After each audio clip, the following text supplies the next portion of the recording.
Bien, enfin bon. Quelle société voulons-nous? Là, je crois qu'il va falloir plusieurs débats. Monsieur Dantin, j'ai une petite question à vous poser. On parle donc depuis le début de la soirée de la réglementation qu'on va vouloir en interne à l'Europe. Va-t-on mettre aux frontières de l'Europe les mêmes règles pour les produits importés? D'abord, petite justification de droit. Ce dont nous parlons, c'est qu'un projet, le Parlement veut que ce soit un projet de règlement et non pas de directive. Un règlement, ça s'applique de la même manière dans l'ensemble des pays européens. Une directive, ça appelle une traduction dans le droit national. Nous étions avec des directives, ce qui explique que d'un pays à l'autre, nous avons eu des politiques en matière de produits bio qui ont pu varier. Avec un règlement, nous aurons un cadre qui sera un cadre beaucoup plus strict, beaucoup plus harmonisé. Nous avons dans le texte un volet qui concerne effectivement la question des importations et du contrôle des importations, parce que oui, il y aura et continuera à y avoir un certain nombre de produits qui rentreront de l'extérieur. Le problème, il est effectivement, et je vais prendre volontairement l'exemple d'un produit français qui s'appelle la banane. Nous imposons à nos producteurs des DOM des règles qui sont les vraies règles de l'agriculture bio, comme dans n'importe quel autre pays européen. Et ces producteurs bio des DOM sont confrontés à la production de Saint-Domingue, pour citer l'exemple d'un pays très proche, qui affiche une production bio, qui revendique un règlement bio, qui n'a rien à voir avec le nôtre, mais qui, au titre d'accord de reconnaissance réciproque, peut être reconnu comme valant l'égalité. Bon. Ce que nous voulons avec le nouveau règlement, c'est être beaucoup plus strict sur les règles d'équivalence et sur les règles de reconnaissance vis-à-vis des pays tiers.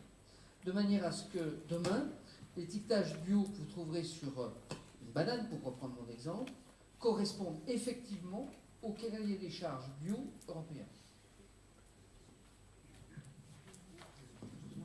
Bien, d'autres questions? Oui, j'ai deux questions.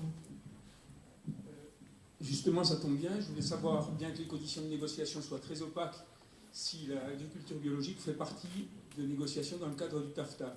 Dans la mesure où ce sont surtout des problèmes de normes, plus que des problèmes de droit de douane, je voulais savoir si ça faisait partie de la négociation, si vous êtes au courant, parce que apparemment, il n'y a pas beaucoup de gens qui savent ce qui se négocie à ce niveau-là. Éric Andrieux. Rapidement. Sur la partie du TAFTA, il y a un point, je ne vais pas tout développer, ce serait trop difficile. Vous savez, on discute bien sûr sur les barrières tarifaires, les barrières non tarifaires, donc ce qu'on appelle les normes. Et ensuite, le point de blocage sur lequel nous sommes arrivés aujourd'hui, c'est la question des indications géographiques. Voilà. Donc, oui, donc, on peut dire qu'à travers ces approches-là, normatives donc, et IG, on est, bien sûr, c'est dans la discussion, mais en l'état, rencontre que nous avons eu en commission de l'agriculture, donc d'ailleurs avec le ministre de l'agriculture américain et les rapports qui ont été faits, il y a un point de blocage là sur la question des IG. C'est-à-dire que pour nous, Européens, c'est une ligne rouge. Voilà, ça veut dire que où les IG sont acceptés par les Américains et on discute, ils ne sont pas acceptés, et donc il y a point de blocage et on n'avance pas plus dans la discussion. Et pour les Américains, c'est pour eux aussi un point de blocage, parce que eux, là où nous sommes sur les indications géographiques, donc c'est le lien, je vais faire un résumé, c'est le lien de la production au territoire, hein, voilà, et eux sont sur une logique de marque pour faire vite, pour les non-initiés, donc en fait un produit, vous pouvez le fabriquer de partout de par le monde, donc et le distribuer de partout de par le monde. Un exemple très concret, je prends le Roquefort, voilà, pour faire vite, ça va faire plaisir à notre ami José. Le Roquefort, vous ne pouvez le produire qu'à Roquefort.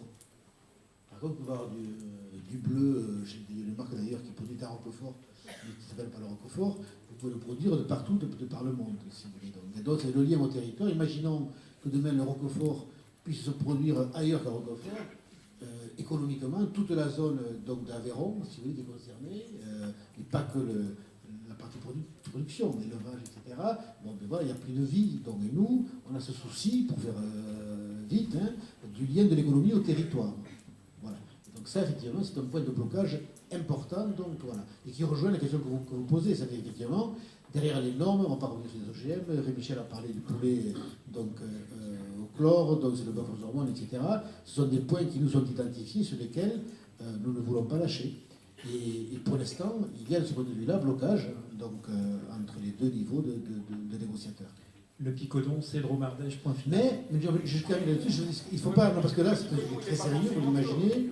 Les Américains, d'abord c'est très tactique, vous avez vu d'abord qu'ils ont fait signer, là on est sur le commerce international, mais ça nous concerne, hein, le traité transatlantique, si vous voulez, transpacifique, pardon, qui a été signé, on est dans la stratégie géopolitique, hein, donc, mais ça touche directement, ça veut dire que la question c'est qui va imposer les normes aux autres à l'échelle donc intercontinentale. Et effectivement, ce traité venant d'être signé, il faut que nous soyons vigilants sur ce qui va suivre. Nous le sommes, hein, parce que de plus en plus au niveau du Parlement, on a accès quand même aux données, ce n'était pas le cas au départ. Le combat qui a été mené nous permet d'avoir accès aux données donc, de façon assez précise maintenant, grâce à vous, il y a une commission donc, spécifique là-dessus. Donc voilà, on avance là-dessus, et c'est vrai qu'on est encore loin de l'aboutissement. Donc, hein, mais là où je dis qu'il faut être vigilant, c'est que sur les IG, il n'y a pas de blocage, mais il faut être conscient il faut mesurer que ça peut être aussi une part tactique de la stratégie, donc stratégique de la part des Américains, en disant voilà, on bloque les IG, on sait qu'on ne sera pas d'accord, on va vous faire passer sur les normes un certain nombre de points, pour à la fin donc lâcher une partie sur les indications géographiques. Donc nous ne sommes pas dupes de ça, parce que donc, voilà, certains l'évoquent comme tel, et qu'effectivement, aujourd'hui, il y a deux aspects majeurs sur lesquels on est arc-bouté, c'est la partie des normes et la partie des indications géographiques. Je ne sais pas si c'est un résumé rapide, parce que c'est un sujet plus complexe. J'aurais dû le dire juste avant, le TAFTA, c'est un projet d'accord économique entre l'Union européenne et les États-Unis. D'autres questions? Oui, j'ai des questions. Bonjour. Alors j'ai 31 ans et je connais presque personne ici, donc j'ai bien le trac. Je pense que je vais me rasseoir, donc vous m'avez vu, ça va m'aider. Déjà, je me pose plein de questions. Alors, déjà, je me demande si vous avez une formation pour répondre à côté de la plaque, parce que j'ai l'impression qu'il y a plein de questions qui sont posées et des réponses qui n'ont rien à voir avec la question. Pour ce qui est de la permaculture et de l'agroécologie, moi j'étudie un peu la question et je ne prétends pas pouvoir définir ce que c'est, mais j'ai l'impression que vous ne savez pas de quoi on parle. Aujourd'hui, il y a des chiffres qui me viennent à l'esprit. Là, on dit qu'aujourd'hui, dans l'agriculture dite conventionnelle, alors qu'elle a 50 ans, et ça me fait mal, moi, de dire conventionnelle, je dirais plutôt l'agriculture de destruction massive, on va dire. On dit qu'il faut 7 calories injectées pour 1 calorie produite, 7 calories d'énergie injectée. Alors que les études sur la permaculture, aujourd'hui, on a 1 calorie injectée pour 20 calories produites. Les questions que je me pose, c'est... Je sais, on me met la pression, vous dites, on est en démocratie. Moi, je me pose la question quand je vois à quel point les gens qu'on met au pouvoir sont complètement déconnectés de ce qui se passe sur le terrain.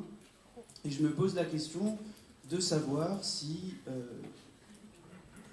nous, tous ceux qui ne parlent pas là, et tous ceux qui ne sont pas là, on va continuer longtemps à laisser les responsabilités de décider de nos vies à des gens qui manifestement sont super compétents pour foutre le bordel.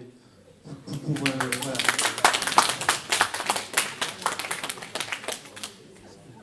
C'était pas vraiment une question, mais bon, il y a plein d'avis différents qui s'expriment. C'est le but du débat de ce soir. Excusez-moi, je voulais intervenir pour rebondir sur cette intervention-là. J'avais une question dans le même sens.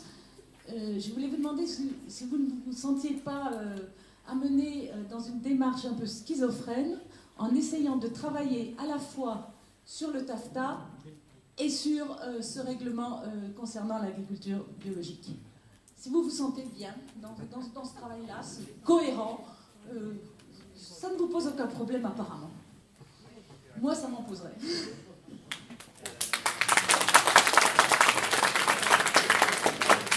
Alors moi, ça ne me pose aucun problème. Parce que je suis contre le TAFTA. D'accord ?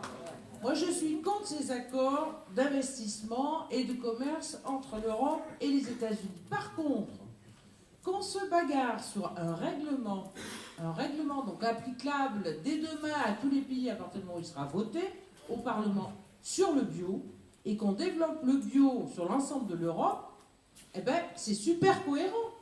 Mais pour moi, je fais le distinguo parce que je sais pertinemment que le TAFTA va conduire à une diminution des normes. Je l'ai vu sur les perturbateurs endocriniens, à toutes les réunions de la Commission, il y avait les Américains et les Australiens. Qu'est-ce qu'ils faisaient là?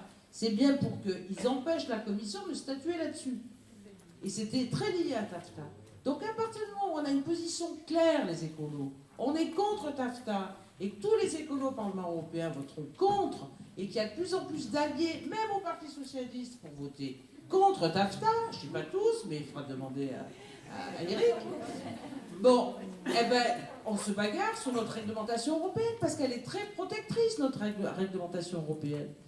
Sauf que vous voyez un peu la Commission, moi ce qui me gêne un peu là-dedans, c'est que la Commission, elle est tellement draconienne sur les choses, par exemple la mixité, sur les résidus, vous voyez, on dirait qu'elle veut mettre la culture du bio un peu hors sol et un peu trop en niche. Or moi je ne veux pas que ça soit une niche, le bio.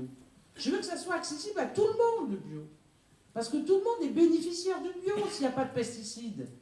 Et s'il y a des pratiques respectueuses du bien-être animal, s'il y a des pratiques respectueuses du sol, de l'eau, etc. Et quand le monsieur là qui s'arroge le droit de vous êtes compétent ou pas compétent, est-ce que moi je dis vous êtes compétent ou pas compétent, monsieur? Non, je ne me permettrai pas de vous le dire.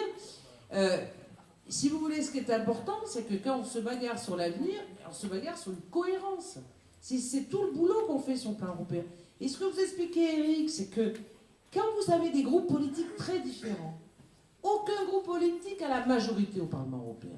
Donc si on veut que notre amendement passe, il faut faire des compromis. C'est pour ça que tout à l'heure vous parliez du compromis. Mais ce compromis ne doit pas vous faire abandonner votre âme. Donc on essaie de jouer pour que ça apporte un plus par rapport à la réglementation existante. Donc vous voyez, sur la cohérence, si on est clair là-dessus, il n'y a pas de souci. Maintenant, si on veut ménager la chèvre et le chou en disant il faut que notre règlement soit en cohérence avec les États-Unis, c'est sûr qu'on va perdre notre âme. Mais si on est clair en disant pas question, on ne votera pas cet accord, mais on va travailler par contre sur le plan européen pour un bénéfice pour les consommateurs et les agriculteurs, on est gagnant. Bien, ils ont été décidés, ils souhaitent réagir. Monsieur Andrieux et après Monsieur Dantin. Bien sûr. Le monde est complexe. Mais moi aussi, je suis contre cette libéralisation à outrance donc à l'international.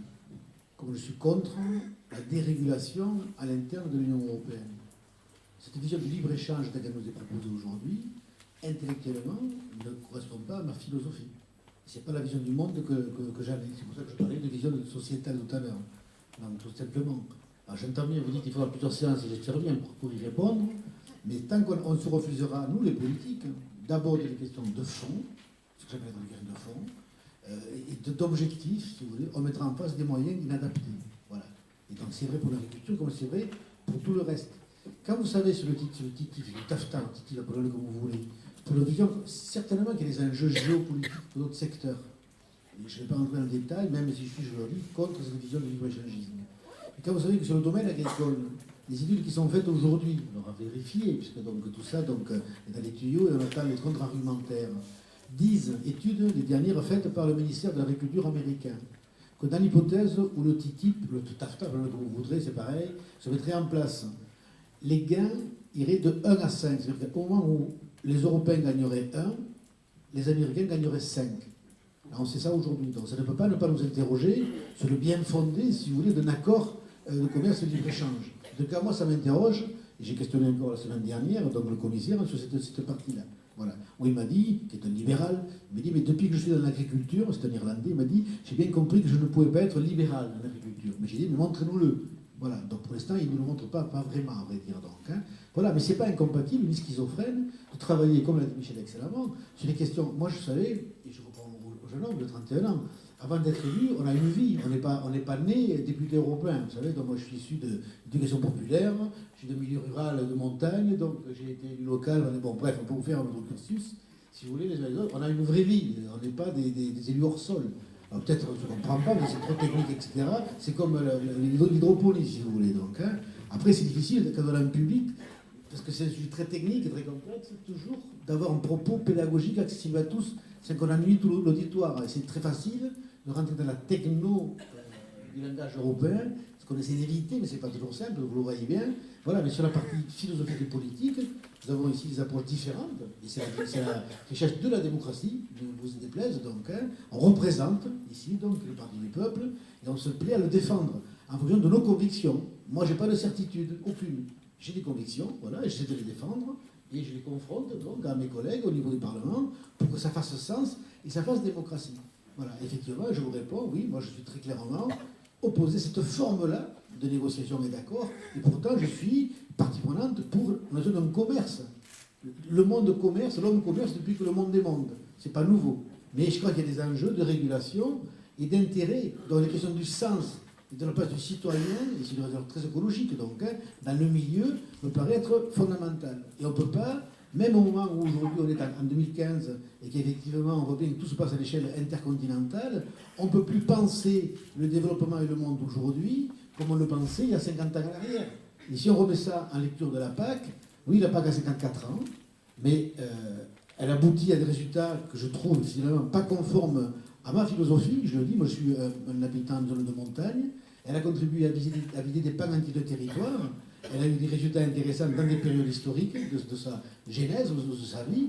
Et aujourd'hui, je pense qu'il faut qu'on repense les modèles agricoles au regard de cette vision intercontinentale, mais aussi du sens même de la vie sur les territoires. Vous savez, quand j'entends aujourd'hui développer les concepts, j'arrête là, sur la notion d'agriculture urbaine, où les villes seraient autonomes, si vous voulez, du point de vue alimentaire, et où finalement ça contribuerait, ça c'est très théorisé aujourd'hui donc, hein, à concentrer encore plus les populations dans les grands centres urbains. C'est une école de pensée, donc, hein, mais moi ça ne me correspond pas. Mais ça peut fonctionner. Donc il faut qu'on soit vigilants les uns et les autres.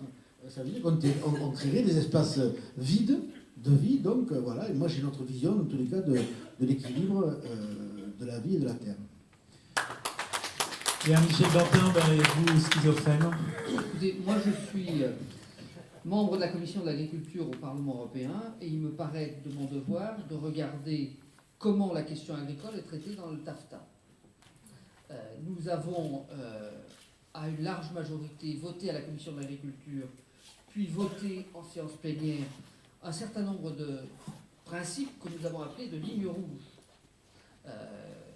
Nous étions une majorité pour la voter. De choses qui, pour nous, n'étaient pas négociables. Le respect, par exemple, des signes de qualité fait partie des éléments de la ligne rouge. L'absence d'hormones fait partie de la ligne rouge. La question des OGM fait partie de la ligne rouge. Eh bien, à partir du moment où la ligne rouge serait franchie sur l'un de ces points, pour moi, la réponse est claire au moment du vote, puisque je rappelle que dans un traité, un Parlement n'a possibilité que de dire oui ou non, il n'a pas possibilité de l'amender. Ça fait donc bientôt 2 heures qu'on est ensemble, donc c'est la preuve que ce débat est passionnant. J'imagine qu'il y a encore d'autres questions. Oui, il y a peut-être un peu...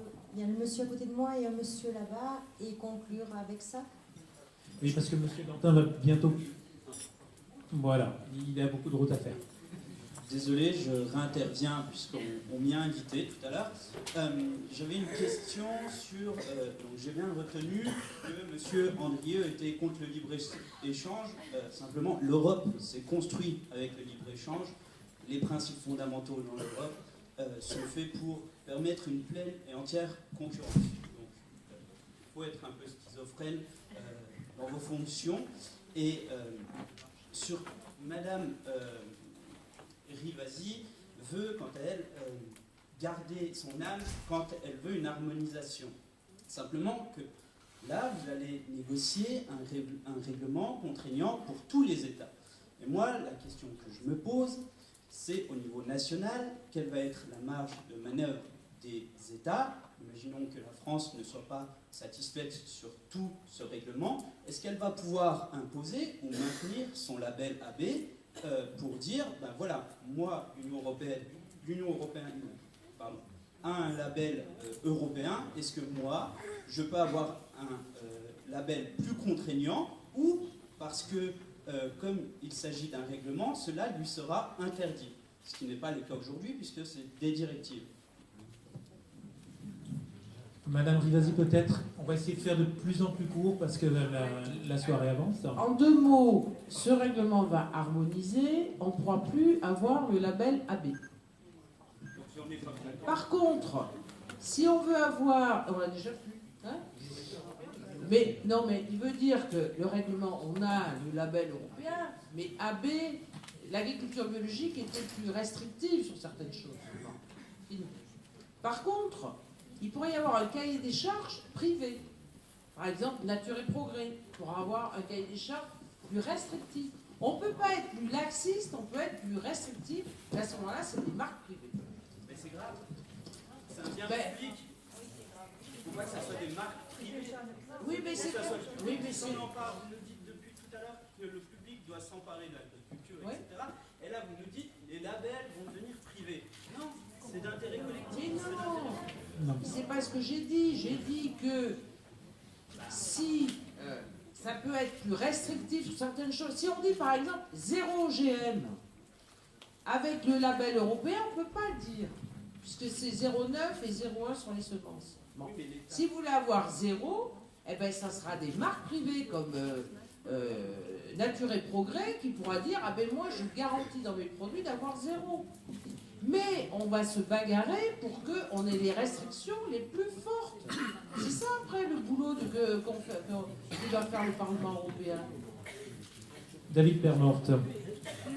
Très, très brièvement, pour que les choses soient bien claires, en 2009, avec l'application du règlement donc, voté en 2007, les États ont perdu la subsidiarité, ce qui veut dire que nous avons gagné, excusez-moi du terme, entre guillemets, un cahier des charges applicable européen de façon identique, strictement identique à l'ensemble des pays européens, avec certes des dérogations qui étaient accordées, etc. Ça a été cité précédemment.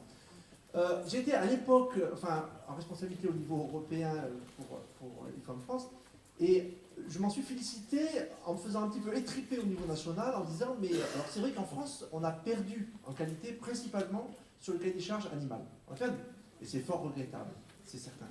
Par contre, est-ce que le citoyen européen, que nous sommes tous, est-ce qu'il y a gagné de mon point de vue? Oui.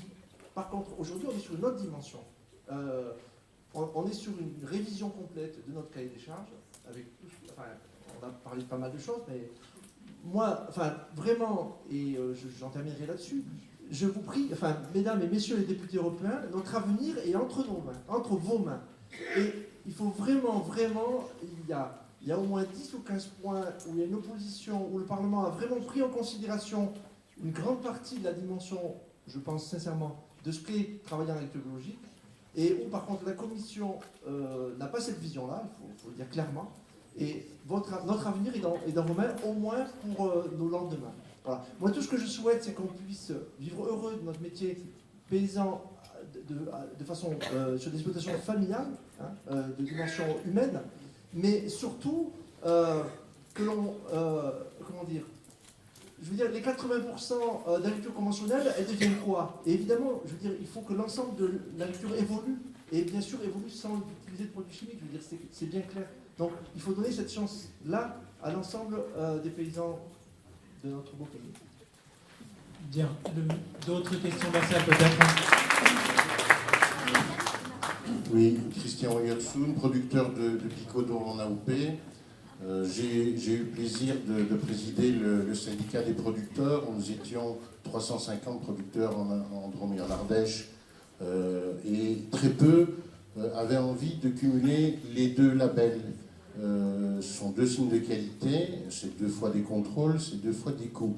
Moi, il me semble que si on a envie de développer des volumes, il y a plusieurs réponses qui peuvent être simples, et j'aimerais voir si vous êtes solidaires au moins sur ces points-là. Le premier, c'est le problème du contrôle et des coûts. Le problème du contrôle et des coûts, il me semble qu'il devrait être à charge de ceux qui polluent et pas à charge de ceux qui font bien. Et qu'aujourd'hui, il n'est pas normal que, vous avez dit, M. Dantin, qu'on bénéficiait d'un label. Mais non, on ne bénéficie pas d'un label. On travaille correctement et d'autres profitent par des méthodes culturelles qui ne sont pas acceptables. Ils profitent de cet avantage de produire moins cher peut-être et de nous faire concurrence. Donc je pense qu'à un moment donné, le coût du contrôle, la charge du contrôle, elle doit revenir à ceux qui polluent et pas à ceux qui font bien. C'est un premier point. Le deuxième point, c'est peut-être d'essayer de voir aussi si on peut avoir des dynamiques collectives. Moi aussi, j'aimerais bien qu'on ne dénature pas les critères des cahiers des charges, parce qu'autrement, on n'aura plus envie de s'y tenir. Mais en même temps, si on veut produire des volumes pour répondre aux appels d'offres, pour qu'il y ait un grand nombre qui puissent bénéficier de produits qui sont bons pour leur santé, qui sont bons pour le sol, qui sont bons pour l'eau, qui sont bons pour l'air, il me semble que si on veut arriver à ce résultat-là, il nous faut des dynamiques collectives. Sur le parc des Monts d'Ardèche, ça représente environ 150 communes, il y a déjà une interdiction de culture d'OGM. Elle est inscrite dans la charte qui a été révisée récemment. Ça a été voté, donc pendant 12 ans, le temps de la charte, il n'y aura pas de culture d'OGM sur le territoire du parc, et l'État, comme la région, l'ensemble des collectivités s'y sont engagées. Mais est-ce qu'on a aussi inscrit dans la nouvelle charte qu'on souhaitait que l'ensemble des agriculteurs de ce territoire du parc répondent à un moment, c'est-à-dire dans le cadre des 12 années de la charte, aux critères de l'agriculture biologique. On ne leur a pas demandé de s'inscrire dans le label, mais on leur a demandé de respecter les critères de l'agriculture biologique. Je pense que si on accompagnait les territoires pour que ces territoires deviennent des territoires exemplaires, où on puisse mesurer aussi la qualité de l'économie, les circuits courts, et bien on arriverait à de meilleurs résultats que de n'avoir que des marchés de niche qui ne répondent pas à une demande. Bien, donc Michel Dantin, le principe du pollueur-payeur. Comme mon voisin, j'ai eu une vie avant d'être élu au Parlement européen. Et il se trouve que pendant 12 ans, j'ai été responsable d'un fromage qui s'appelle le Beaufort. C'est une appellation parmi d'autres.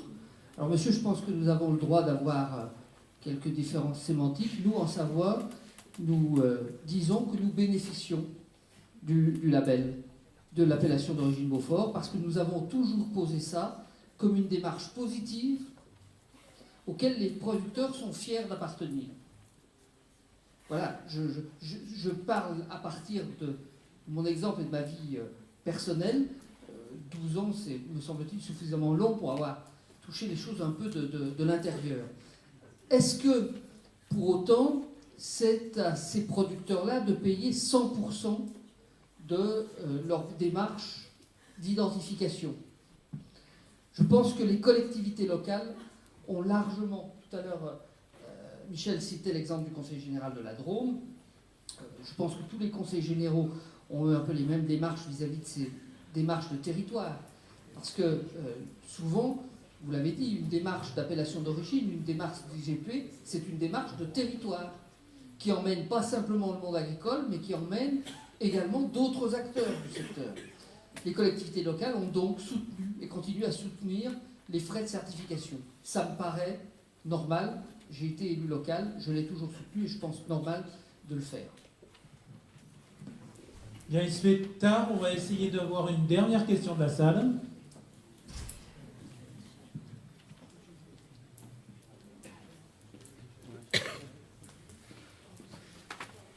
Oui, bonjour, à nouveau Antoine Couturier. Je vais conclure ce tour de questions en revenant à la question de la démocratie. Je suis très heureux de cet échange qu'on a eu aujourd'hui avec les représentants de la Commission européenne. Simplement, de l'Union européenne, excusez-moi. Simplement, on vous a posé beaucoup de questions pour savoir ce que vous pouviez faire. David a dit notre avenir est entre vos mains. Je ne serais pas tout à fait d'accord là-dessus.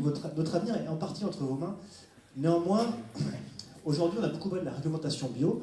La bio, ça va bien au-delà de la seule question de la réglementation, c'est un projet de société. Et à ce titre-là, on ne dépend pas que de l'Union européenne. Et nous, citoyens, consommateurs, on a aussi une responsabilité quotidienne, et on ne dépend pas que de ce qui se passe au niveau de l'Union européenne, dans nos actes d'achat, dans nos actes à chaque élection locale. de la mairie, on l'a vu avec l'exemple de la restauration collective, à l'échelle du Conseil général, du Conseil régional, et aussi au niveau de l'Union européenne. Mais dans nos actes d'achat au quotidien, à chaque fois qu'on consomme des produits bio, des produits sous origine de qualité, on soutient un mode de développement agricole. Et à ce titre-là, tous en tant qu'on est dans cette salle, on a cette responsabilité de soutenir quotidiennement dans nos actes le développement d'une agriculture plus vertueuse. Bien, donc effectivement, le premier gendarme du bio, c'est nous. Monsieur Andrieux, pour conclure. On va pas conclure ce soir le règlement bio, mais juste les éléments, pas de conclusion, mais pour rebondir, comme on la formule sur vos propos. Vous savez, quand on fait un texte comme ça, c'est pas qu'un texte technique, surtout de la vision du Parlement.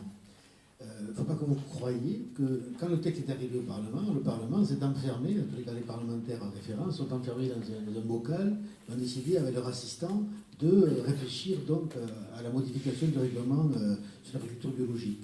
J'ai parlé de 3 instances tout à l'heure. Le Conseil, donc c'est les ministères, donc ils ont leur, je dis souvent ça, mais c'est imagé, donc prenez ça comme image, ils ont leur armée de fonctionnaires qui travaillent sur le document, dès qu'il arrive au Conseil. Chaque ministre a ses propres conseillers, ils sont plus nombreux que ceux que nous pouvons avoir au Parlement.